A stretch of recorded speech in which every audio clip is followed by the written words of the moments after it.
से राधा वल्लभ। महाराज जी, आपके चरणों में कोटि कोटि प्रणाम। महाराज जी, यदि व्यक्ति मन की गहराई से अध्यात्म से जुड़ता है और जीवन के अपने लक्ष्य को प्राप्त करने के लिए परिश्रम करने में कभी कमी रखता है, तो क्या ये उचित है?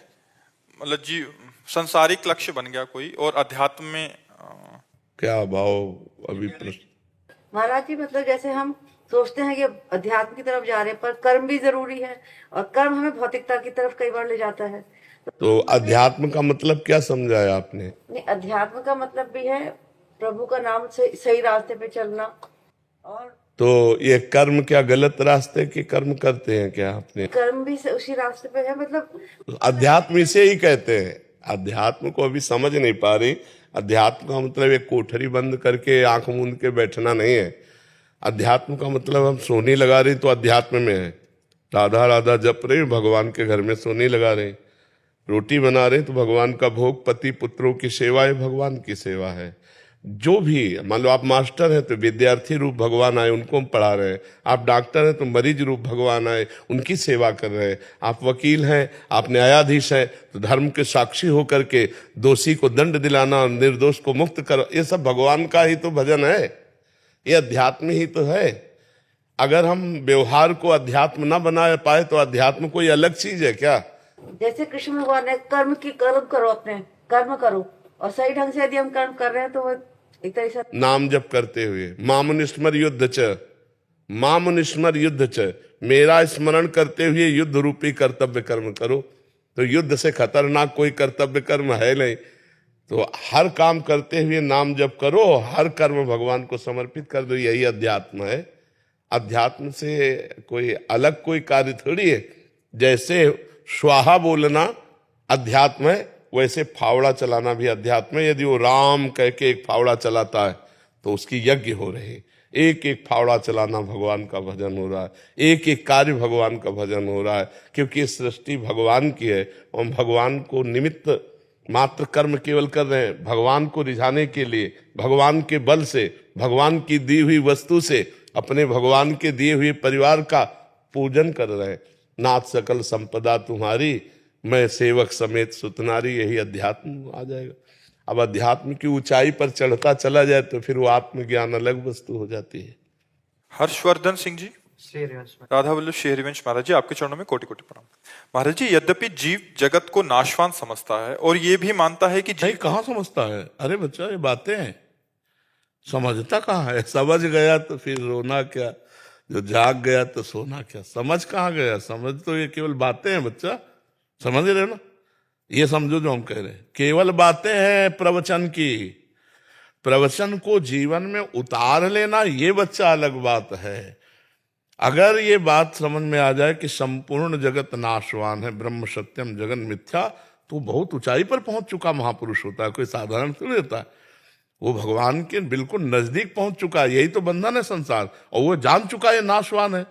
तो अब नाशवान में आसक्ति कर, जैसे अभी हम 2000 रुपया की एक टाली आपके सामने पलटा दें, आपको इतना इतना भी आकर्षण नहीं होगा, क्योंकि जानते हो ये चलता नहीं है।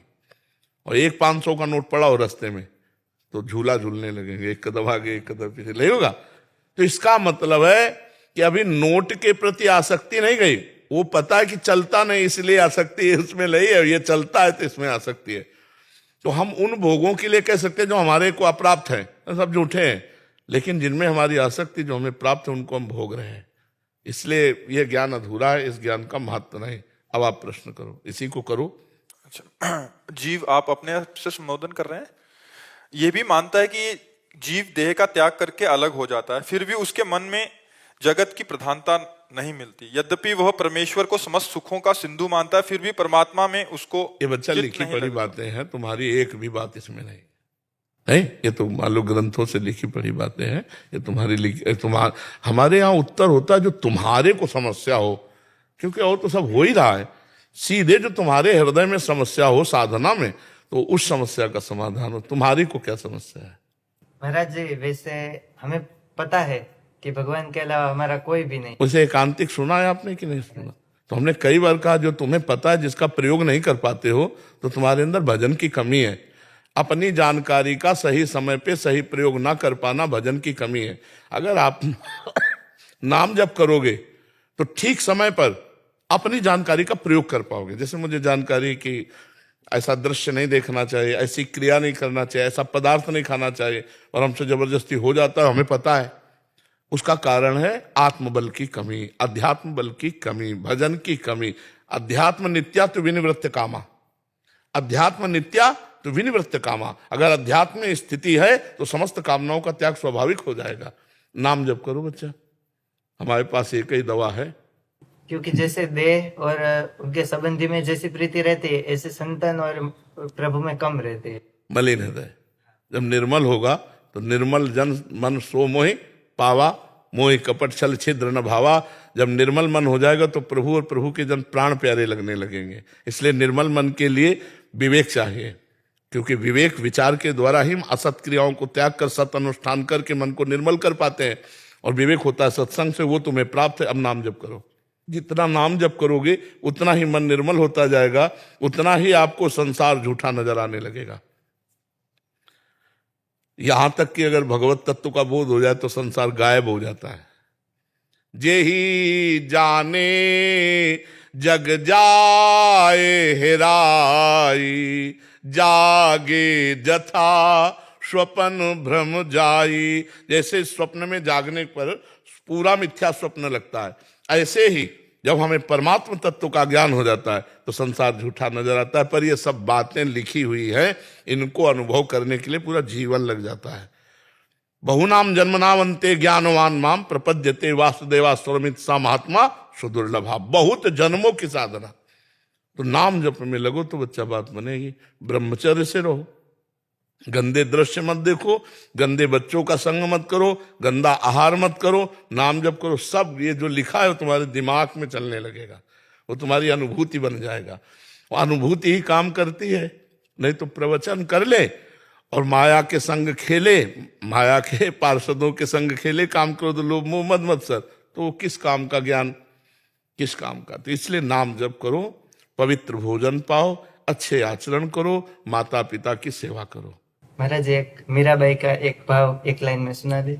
एक लाइन सुनाना है तो सुना दो। गुरु के ज्ञान रंगू तन कपड़ा, गुरु के ज्ञान रंगू तन कपड़ा, मन मुद्रा। ये गुरु के ज्ञान, नान का तात्पर्य, गुरु के ज्ञान से मैं तन का कपड़ा रंगूंगी, ऐसा। ज्ञान, ज्ञान, ज्ञान। आप नान बोल रहे हो ना? गुजराती में हम ज्ञान बोलते, ज्ञान, ज्ञान। अच्छा अच्छा, तो गुजराती तो हमें आती नहीं। हाँ, गुरु के ज्ञान। गुरु के ज्ञान रंगू तन कपड़ा, मन मुद्रा पहरूंगी, मन मुद्रा पहरूंगी। प्रेम प्रीत से मैं हरि गुण गाओ, प्रेम प्रीत से मैं हरि गुण गाओ। चरणन लिपट रहूंगी हो, मैं तो चरणन लिपट रहूंगी, मैं बैराग्यन हूंगी। उमा वर्मा जी हरियाणा से। राधे राधे। राधा वल्लभ श्री हरिवंश महाराज जी। महाराज जी, बहुत बार ऐसा होता है कि मेरे आसपास के लोग जब मेरे प्रतिकूल व्यवहार करते हैं तो मैं उन्हें इग्नोर नहीं कर पाती हूँ। फिर आपकी बात याद आती है कि नाम जप करूं, एक बार करूं, फिर 100 बार में से 99 बार फेल हो जाती हूँ। तो मुझे संदेह होता है कि क्या मैं नाम जप कर रही हूँ, क्या मैं दिखावा तो नहीं कर रही हूँ? कैसे खुद को मजबूत करूं? देखो, विवेक कमजोर है, बुद्धि तो है, विवेक कमजोर है, काट नहीं पाता है, इसलिए आप मतलब इग्नोर नहीं कर पाते। और अगर विवेक पर, तो हम आपको सच्ची कहते हैं, हमारा जो मजाक उड़ाएगा, हमारी जो निंदा करेगा, हमें जो गाली देगा, वो हमारे पाप नष्ट करता है। मतलब इस बात को लोग समझ नहीं पा रहे हैं। निंदक नियरे राखिए, आंगन कुटी छवाए, बिना पानी बिना साबुन निर्मल करे सुभाए। हमें जो हमारे पाप शरीर का भोगना होता, मान लो हमारा पाप है कि हमारे हाथ पैर टूटेंगे, अब वो हमको भरपूर गाली देकर नष्ट कर रहा, तो हम पर कृपा कर रहा है कि नहीं कर रहा है? हमें चोट नहीं पहुंचेगी, अपनी जबान से हमारे पाप को साफ कर रहा है। तो साधो निंदक मित्र हमारा, जो हमारी अवहेलना करे, जो हमारा उपहास करे, जो हमारा तिरस्कार करे, जो हमारा अपमान करे, वो हमारे पाप को नष्ट करता है यदि हम सह जाएं तो। अगर वो नहीं सहेंगे तो प्रारब्ध आएगा, वो चोट पहुंचाएगा। मान लो आप मार्ग में जा रहे हैं, एक्सीडेंट हुआ, ऐसा चोट लग गई, और वो बेचारा गाली देकर हमारा सारा पाप नष्ट कर रहा है, तो हमें तो प्रणाम करना चाहिए कि भैया बिना शरीर दंड के हमें बचा रहे हो तो जय हो तुम्हारी। अब इस रहस्य को कोई जानता नहीं। अगर वास्तविक ज्ञान है, वैतविक का बुद्धि है, विवेक नहीं। विवेक हो तो आप सच्ची समझो, जो हमें शारीरिक दंड मिलने हैं वो हमारी निंदा करके, हमारा उपहास करके, हमारा अपमान करके, हमारा तिरस्कार करके वो उसे नष्ट करता है। तो इसलिए हमें लगता है कि विवेक के द्वारा भगवान का नाम जप करते हुए बचो, और नहीं उलझो तो उलझते ही रहो। ये संसार किसी को नहीं बख्शता, किसी को नहीं बख्शता। आप चाहे जैसे चलो, चाहे जैसे चलो, आपको बोलेगा संसार, वो बोलेगा। तो इसलिए कभी संसार मान जाए आपको, ऐसा नहीं। चार अगर आपको सही कहेंगे तो चार गलत कहने वाले मिलेंगे। हमको उनको भी प्रणाम करना है, अपने सीधे मार्ग में चलते रहना है।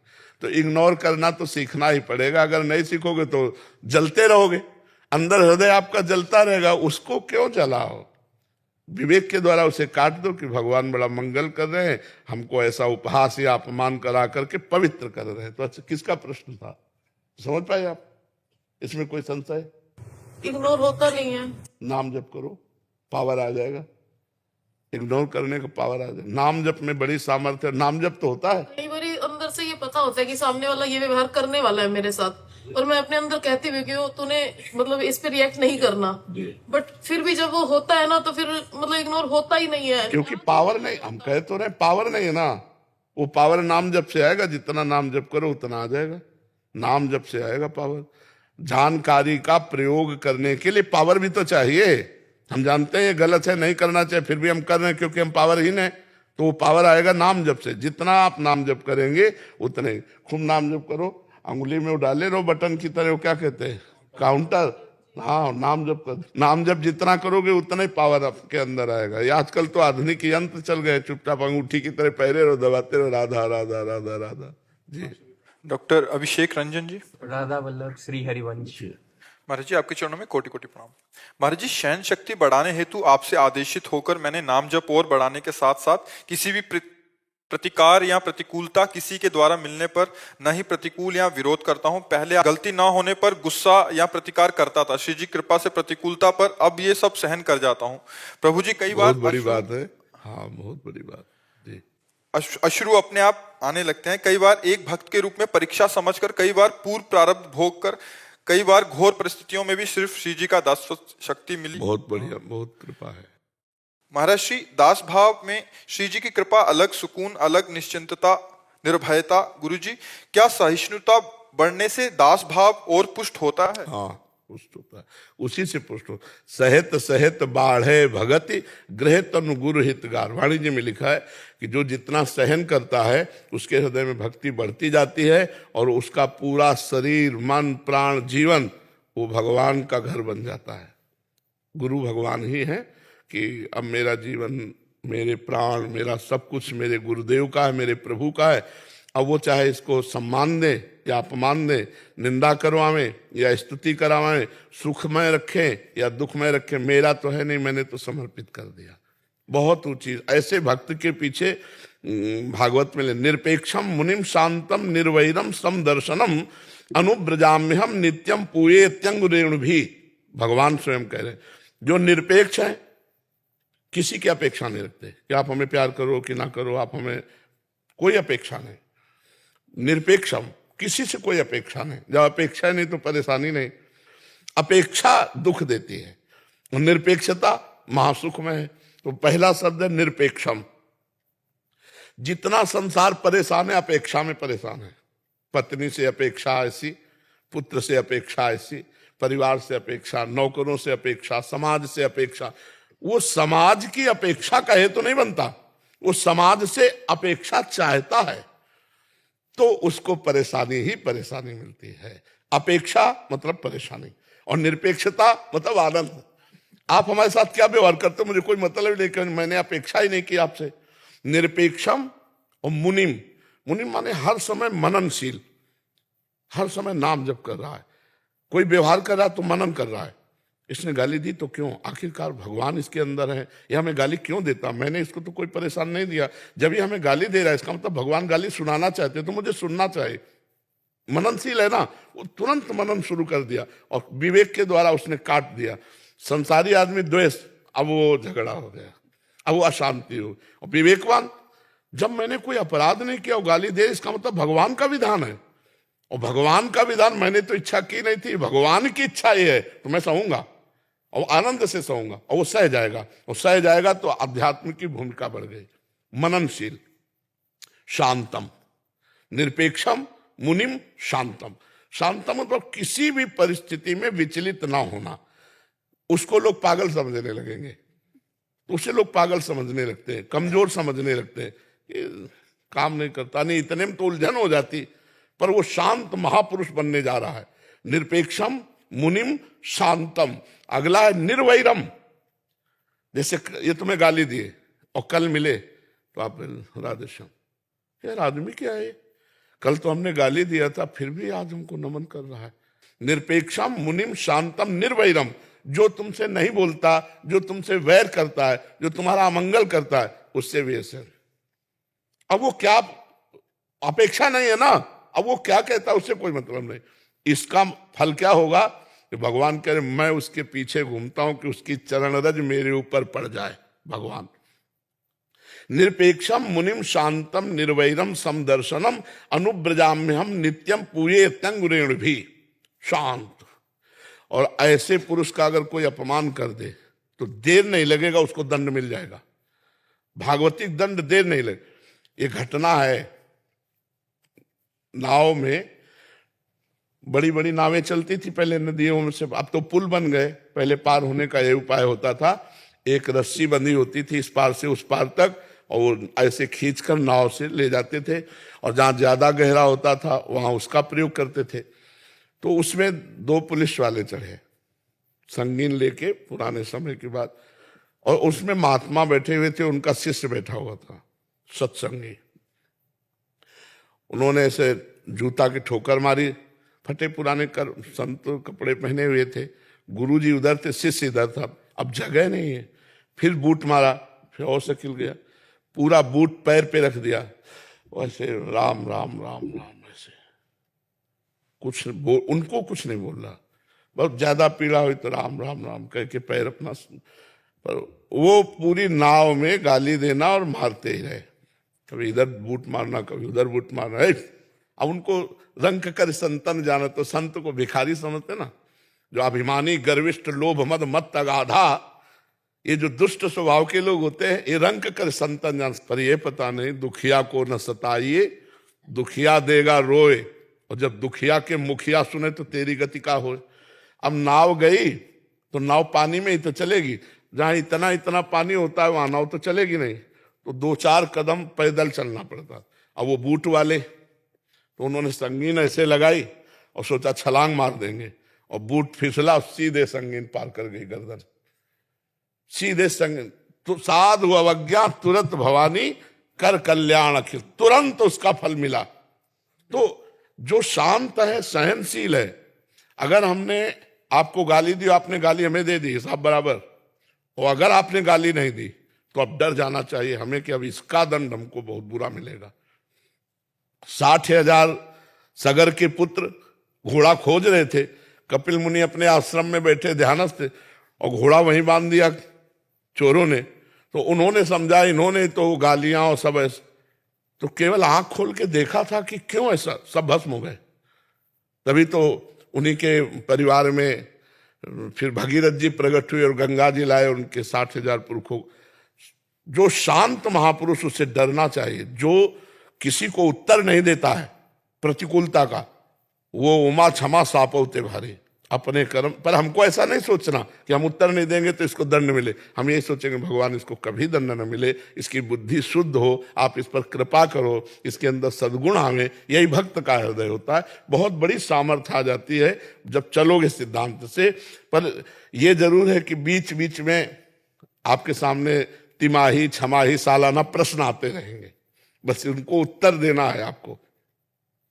ये नहीं समझना ये व्यक्ति है, आपको बस यही समझना ये प्रश्न है, अब इसका उत्तर देना है। एकदम प्रतिकूल व्यवहार करके आएंगे कि परमार्थ भूल जाओ और आप लड़ जाओ या आप फंस जाओ, तो आपको हर समय ये सचेत रहना। सचेत तभी रहोगे जब नाम जब चल रहा है कि ये मेरे सामने माया ने प्रश्न किया, मुझे उत्तर देना है। तो उत्तर क्या देना उसी समय आपके अंदर आ जाएगा, क्योंकि आप भगवान का भजन कर रहे हो और फेल नहीं हो। और जैसे पास होगे भूमिका बढ़ती चली जाएगी। ये अंदर की भूमिका है, गंभीरता आ जाना, शांत हो जाना, निरंतर भजन में रहना, भगवान की झांकी झलकने लगना, ये सब भूमिकाएं हैं। और आगे फिर तो परमात्मा स्वरूप की प्राप्ति ही है। तो धैर्य पूर्वक चलते रहो। जी जी गुरु जी, ये जो दासत्व भाव आया ये श्री जी की कृपा से आया।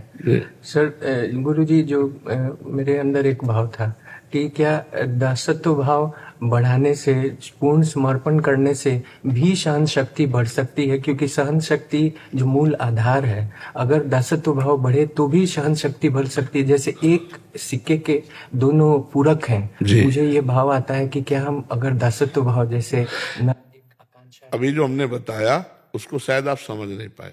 ये दासत्व भाव का ही पुष्टता का था कि मेरी इच्छा थी नहीं और सामने से कोई क्रिया प्रक्रिया प्रतिकूलता आई तो मेरे स्वामी ने भेजी ना, तो स्वामी ने भेजी तो मुझे जोई जोई प्यारो करे सोई मोहि भावे। सहनशीलता से दासता और दासता से सहनशीलता, दोनों एक, जैसे आपने कहा ना एक सिक्के के पूरक है। तो हम तभी तो सह पाएंगे जब हम ये मानेंगे मेरे भगवान का विधान नहीं, सह कैसे पाएंगे? फिर तो हम प्रतिकूलता समझ लेंगे और प्रतिकूलता समझ लिया तो फिर हमको असहनीयता हो जाएगी, असहनशीलता आ ही जाएगी प्रतिकूलता समझ। और जब हम भगवान का विधान समझेंगे तो प्रतिकूलता नहीं आएगी। और भगवान का विधान तभी हम मान सकते हैं जब उनके दासत्व के भाव में रहेंगे। बिल्कुल ठीक है। जिस कार्य की अपेक्षा हम छोड़ देते हैं, हाँ, वो कार्य हमेशा अच्छे के लिए बन जाता है। अच्छा, हाँ, बिल्कुल बिल्कुल जिस ठीक कार्य बात। पे ज्यादा चिंता परेशान होते रहते हैं, हाँ। वो कार्य ही कहीं ना कहीं बिगड़ जाता है। हाँ, बिल्कुल ठीक तो बात अब है। जब भी कुछ भी टास्क आता है पर साथ में नाम चलना चाहिए। हम चलता है। हाँ ठीक है, ये बढ़िया बात है। राधा रानी से अपेक्षा कर सकते हैं किस बात की? किसी भी अगर चिंतन भजन ज्यादा बढ़ाने के लिए। हाँ, ये तो मांगेंगे, उनसे नहीं मांगेंगे तो और किससे मांगेंगे? ये जी, और अपने जो राधा रानी है उनसे हम अपेक्षा। हाँ, बिल्कुल करना ही चाहिए। अपेक्षा हम सब करते हैं क्योंकि उन्हीं के बल से हम आगे बढ़ते हैं, उन्हीं से हम अपनी जो मांगे होती है, चाहे लौकिक हो चाहे पारलौकिक हो, उन्हीं के सामने रखते हैं कि अगर आपको पसंद आए तो पूर्ण कर दो, नहीं से नष्ट कर दो, हमारे अंदर कामना ही नष्ट कर दो। अपने इष्ट से, अपने गुरुदेव से तो अपेक्षा रखते ही हैं। संसार से आशा एक राम जी से, दूसरी आशा छोड़ दे। तो आप आशा एक राम जी से, अपेक्षा तो उनसे करेंगे ही। शुभम सिंह जी। राधे राधे। राधे राधे महाराज जी। महाराज जी, ये प्रश्न बार बार होता है बट बहुत जनरल प्रश्न है, तनाव से कैसे बचें महाराज जी? हाँ, तनाव से बचने के लिए देखो, हम तुम्हें एक बता दें, बिल्कुल सरल भाषा में हम इसलिए उत्तर देते हैं। एक शिष्य ने गुरु जी के चरणों में प्रार्थना करके भूत का मंत्र सिद्ध किया। अब भूत सिद्ध हो गया जब, तो उसने कहा काम बताओ, अमुक काम, वो चट से कर देता। उसने कहा काम नहीं बिठाओगे तो मार डालेंगे। वो गुरुजी से बोले गुरुजी बहुत समस्या है, भूत को सिद्ध तो कर लिया, वो कहता काम बताओ नहीं तो मार देंगे। तो उनका ठीक है, एक डंडा गाड़ दिया बांस का लंबा और कहा भूत से कहा इस पे चढ़ो उतरो, जब काम होगा तो हम काम बता देंगे, नहीं तुम्हारे लिए यही काम है। समझ रहे हो? ये भूत है मन, इसको काम में लगाओ, सत कार्य में, नहीं उठा पटक देगा तुम्हें, डिप्रेशन में पहुंचा देगा, ओवर थिंकिंग, ये सोच सोच करके तुम्हें पागल बना देगा। और इसके लिए खंभा गाड़ो, राम राम राम राम, राधा राधा राधा राधा, कृष्ण कृष्ण कृष्ण, नाम रूपी खंबे पे चढ़ाओ। काम है तो काम करो, नहीं नाम जपो, नाम में लगो, ओवर थिंकिंग बंद करो। जब नाम जप करोगे तो आप देख लेना दूसरों का डिप्रेशन नष्ट करने वाले परमाणु आप में आ जाएंगे। आपका डिप्रेशन किसका प्रश्न है? तो समझ रहे हमारी बात। तनाव मुक्त होना तो बिना पैसे की दवा है, और ये छूछा तो सब नाटक है बच्चा। सच्ची बात, कोई किसी को ठीक कर सके किसी में ताकत नहीं। अरे सुनो, बड़े बड़े ब्रह्म ऋषि ऐसा नहीं कर पाए जैसा आजकल लोग कर रहे हैं, ड्रामा छुओ बस। तो अस्पताल बेकार हैं, ये विज्ञान पढ़कर डॉक्टर लोग बेकार हैं, औषधियां बेकार हैं। भगवान का एक अवतार हुआ, धन्वंतरी अवतार, और उन्होंने वैद्य का स्वरूप करके सब औषधियों का निर्माण किया। वो छू वाला रख देते, औषधि वाला हटा देते, बोले ऑपरेशन होना, बोले छू। अब कोई नहीं है, आपको सुधरना पड़ेगा, आपको नाम जप करना पड़ेगा, आपको व्रत नियम संयम से रहना होगा, तब आप ठीक हो जाओगे। ये दूसरों के चक्कर में मत पड़ो कि तनाव मुक्त होने के लिए हम किसी के पास जाएं और वो छू बोले और वो ऐसा कुछ नहीं, कोरा पाखंड। कौन सा ऐसा मंत्र है, कौन सा ऐसा ग्रंथ है, कौन सा ऐसा पंथ है जिसका बचपन से ज्ञान नहीं हुआ? लेकिन ये अवश्य में भोक्तव्यम कृतम कर्म शुभा। रामकृष्ण परमहंस जी के गले में कैंसर था। इन बड़े बड़े महापुरुषों को कष्ट मिला सहे, और आज ड्रामा होता है। तो हम जवान भाइयों से, अपनी समाज से प्रार्थना करते हैं, आप अपने आचरण सुधारो, आप खान पान सुधारो, आप भगवान का नाम जप करो, आपका मंगल होगा। अगर आप आचरण बिगाड़ रहे हो तो कोई आपका मंगल नहीं कर सकता, ये पक्की बात समझ लो। चाहे जितना आप दान पुण्य कर लो, अपने आचरण नहीं सुधारोगे तो मंगल नहीं होने वाला। आचरण सुधारो, चरित्रवान बनो, माताओं बहनों की तरफ गंदी दृष्टि मत करो, मांस मत खाओ, शराब मत पियो, किसी का बुरा मत करो। जो प्रारब्ध आ रहा है उसको भोग लो, राम राम कृष्ण कृष्ण हरि हरि जपो, मंगल हो जाएगा। मनुष्य जीवन मंगल करने के लिए हुआ है। तो ये ओवर थिंकिंग बंद करने के लिए नाम जप करो, और कोई नशा मत करो, और गद्दे मोबाइल में दृश्य मत देखो, ठीक है? तरुण जी, राधे राधे महाराज जी, आपके चरणों में कोटि कोटि राधे राधे। गुरुदेव, जब सब कुछ इस जगत में भगवान जी द्वारा बनाया गया, तो उसमें कुछ चीजों का चयन निषेध क्यों है, जैसे काम, क्रोध, लोभ, मोह आदि? आप हमें ये बताओ कि हमारे ही शरीर में मूत्राशय मलाशय है ना? लेकिन उसका त्याग कहीं एकांत में करने का विधान बनाया गया है। तो काम क्रोध को सार्वजनिक त्यागने के लिए बात नहीं कही गई। हमारी बात समझना। अगर आप एक पत्नी व्रत हैं और अपनी पत्नी से काम का प्रयोग करते हैं तो धर्म में काम वो भगवान की प्राप्ति का हेतु होगा। लेकिन आप पराई बहनी बिटिया से करेंगे तो कानूनी और भागवतिक दोनों में आप बंधन युक्त हो जाएंगे। आप अपने पुत्र को सुधारने के लिए क्रोध कर रहे हैं तो वो क्रोध न्याय संगत है, लेकिन आप पड़ोसी से झगड़ा करके क्रोध कर रहे हैं तो आप हथकड़ी पकड़ के जाओ। हमारे भगवान ने ये पूर्ण है, पूर्ण में सब कुछ होता है। अब उस पूर्ण में तुम्हें पूर्ण तक पहुंचने के लिए कुछ त्याग करना है और कुछ ग्रहण करना है। तो क्या त्याग करना है वो शास्त्र बताता है, क्या ग्रहण करना है ये तस्मात् शास्त्रम प्रमाणन्ते कार्याकार व्यवस्थित हो। क्या विधि है, क्या निषेध है, क्या करना चाहिए, क्या नहीं करना चाहिए। तो आप हमारी बात समझ पा रहे हैं? उसका प्रयोग है। अगर प्रयोग सही है तो काम सही है, क्रोध सही है, लोभ सही है, मोह सही है, अहंकार भी सही है, सब सही है। जैसे अस अभिमान जाय जन भोरे, मैं सेवक रघुपति पति मोरे, ये अभिमान, तो अभिमान भी सार्थक हो गया। अब रुपया का अभिमान, विद्वता का अभिमान, शरीर का अभिमान, परिवार का अभिमान, अन्य अन्य अभिमान, ये घातक है, ये तुम्हारा पतन कर देगा। तो जो चीज जहां प्रयोग करनी, अगर वही प्रयोग हुई तो वो दुखदायी नहीं है। जैसे हमारा सरकारी डिपार्टमेंट है पुलिस। अब अगर आपको आवश्यकता है कि सुरक्षा के लिए, तो आप प्रार्थना कीजिए, वो आपकी सुरक्षा करेगा।